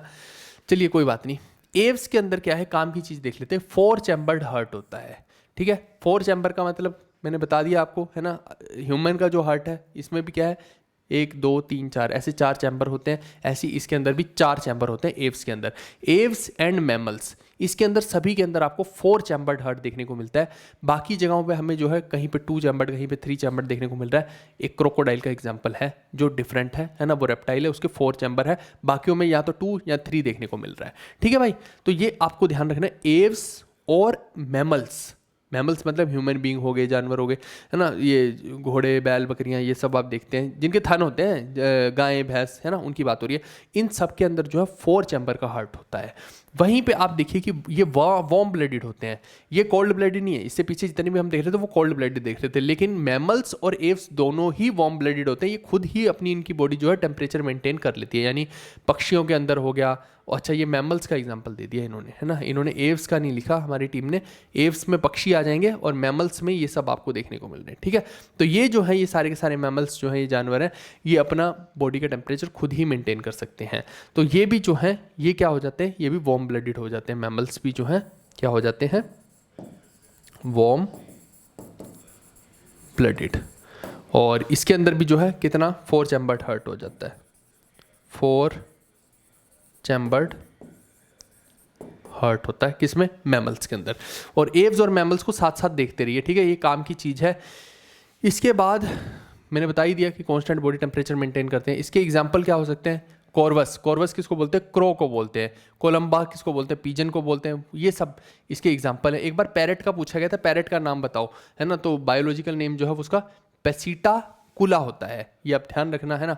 ऐसी ऑस्ट्रिच हो गया, पीकॉक हो गया, पैवो यानी एप्टिनोइडाइट हो गया, ये पेंगुइन हो गया, नियोफ्रॉन हो गया, वल्चर। तो ये सब जो हैं ये सारे के सारे एव्स हैं। इनकी जो खासियत है ये मैं ऑलरेडी आपको बता चुका हूँ। दूसरा क्या है कि ये क्या होंगे, ये भी ओविपोरस होंगे। ये भी क्या होंगे, ओविपोरस होंगे। ओविपोरस का क्या मतलब होता है, जो अंडे देते हैं, समझ गए। नेक्स्ट मैमल्स की बात करते हैं। तो मैमल्स में ये हार्ट का बता दिया है मैंने, वार्म ब्लडेड होते हैं ये बता दिया है। और ये विवापोरस होते हैं, यानी कि ये सीधा सीधा बच्चों को जन्म देते हैं। आप शेर को देखिए, आप इंसान को देखिए, कंगारू को देखिए, इन सबको देखिए, ये बच्चों को ही सीधा जन्म देंगे, ये अंडे नहीं देंगे, ठीक है। एक को भी देख लो, ये अंडा देता नहीं दिखेगा, बच्चे को जन्म देगा सीधा। फिर इसी के एग्जाम्पल की बात करते हैं तो ये प्लेटिपस हो गया, शेर हो गए, फॉक्स हो गई, इंसान हो गए, वो सब ये जितने भी एग्जाम्पल है। ब्लू व्हेल भी जो है इसी में आती है, ये आप ध्यान रखिएगा। कई बार क्या है कि हम मछली से ये समझ लेते हैं कि नहीं शायद ये इस कैटेगरी में नहीं आएगी, लेकिन ये भी मैमल होती है। ब्लू व्हेल जो है ये मैमल होती है, ये आप ध्यान रखिएगा भाई, कंफ्यूज मत कर देना। एक चीज़ और ध्यान रखना, एव्स के बारे में मैं यहाँ लिख देता हूँ, कलर चेंज कर लेते हैं थोड़ा सा। लार्जेस्ट एव या लार्जेस्ट बर्ड पूछ ले आपसे तो आप बोलेंगे क्या हो जाएगा, ऑस्ट्रिच, ठीक है। इसके बाद अगर फ्लाइटलेस पूछ लें, फ्लाइटलेस बर्ड, तो ये कौन से हो जाएंगे, कीवी एंड ईमू। ठीक है भाई, और क्या पूछ सकता है इसमें? स्मॉलेस्ट वर्ड पूछ सकता है एक, स्मॉलेस्ट बर्ड, ये हो जाएगा आपका हमिंग बर्ड। ठीक है दोस्तों, ये बता दिया। एक इसमें पॉइंट और है दोस्तों, यहां लिख देते हैं, लार्जेस्ट जू कहाँ पे है? तो ये कहाँ पे है आपका? अलीपुर में है। ठीक है, ये एक क्वेश्चन पूछा गया था एक बार शायद, अलीपुर में है। ठीक है, एक सेकंड रुकिए, अलीपुर में है, ये पूछा गया था एक जगह पे, तो ये आप ध्यान रखिएगा। ठीक है, चल रही है ना भाई? ठीक है, ठीक है, ये मेन मैंने बता दिए पॉइंट्स। ये हिंदी वालों के लिए हो गए। ठीक है, स्तनधारी जंतु हो गए, एप्स हो गए जो आपके उड़ सकते हैं, और पक्षी टाइप हो गए। ठीक है, तो ये कुल मिला के जो है ये वाला तो अपना क्लियर हो गया है, यानी एनिमल किंगडम तो हमने यहाँ पे कर ली है कंप्लीट। ठीक है दोस्तों, ये हो गई है अपनी एनिमल किंगडम खत्म। चलो आगे बढ़ते हैं अब।